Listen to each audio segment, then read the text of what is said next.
I'm doing this a little different on this video. It's more unscripted, which I don't do very often.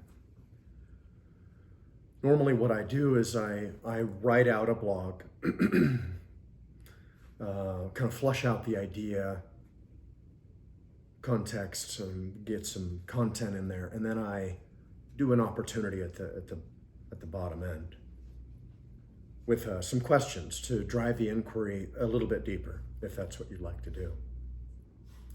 I'm doing it different this morning.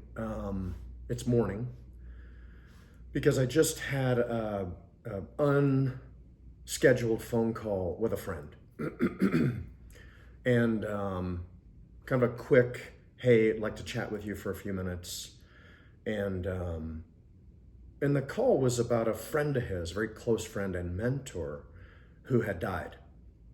And I'm very interested in dying and death and preparation for that, and what that all means about living fully, and what that all means about living my life to the fullest. So I want to take those opportunities and I want to understand them better. So this guy was 75 years old, which that's not young, it's not old. And I'm not going to be one of those people which I hear is, wow, he's lived a long life, because even in the 90s or over 100, the length of the life has nothing to do with it. But here's what really, really struck me is that, first a couple of details, is that my friend was the person that I talked to this morning was the last person to see him. And they had a good connection, talked about things, and just dropped into a deeper level, which is beautiful. I love to hear that. Really, really love to hear it. A bit of a punctuated moment, which is what I think that I want us all to have. But here was another piece, which was, it was a sudden death, heart attack, and that then resulted in drowning because he was in water. So he wasn't prepared. And I'm going to argue that we need to be more prepared. We need to live in such a way that this is it. This is all I'm going to get. This moment, this connection, this conversation, this dialogue. Another piece of this that's just very interesting, and we don't talk about a lot. We talk a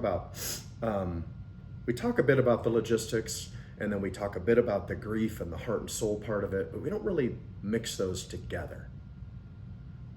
So while this was fresh in my mind, I thought, you know what? I think that there's a parallel here.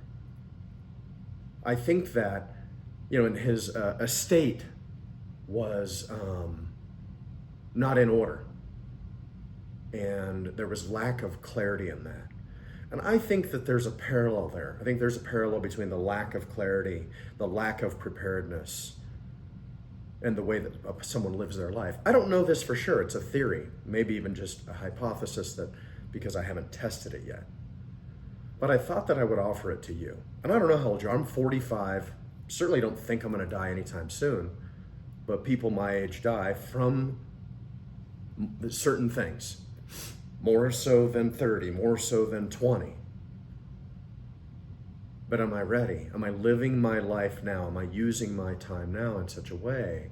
Am I prepared? Am I aligned? Do I have clarity around my things, my estate, my relationships? So that's what I'm offering to you. Do you have clarity? Are you aligned? Are you ready? Are you living your life in such a way? So that's the opportunity that I have for you. Are you ready? Are your affairs in order? That's a logistical piece. And from a heart and soul perspective, are you ready? Are you living your life in such a way to the people that you know, or that you think you know, or that want to know you, are you clear with them? Have you hashed it out? Are you estranged with anybody? because that is a tremendous opportunity. It's one that I don't want to miss. I want to have those conversations until I don't know what to say. I don't know what else to say there.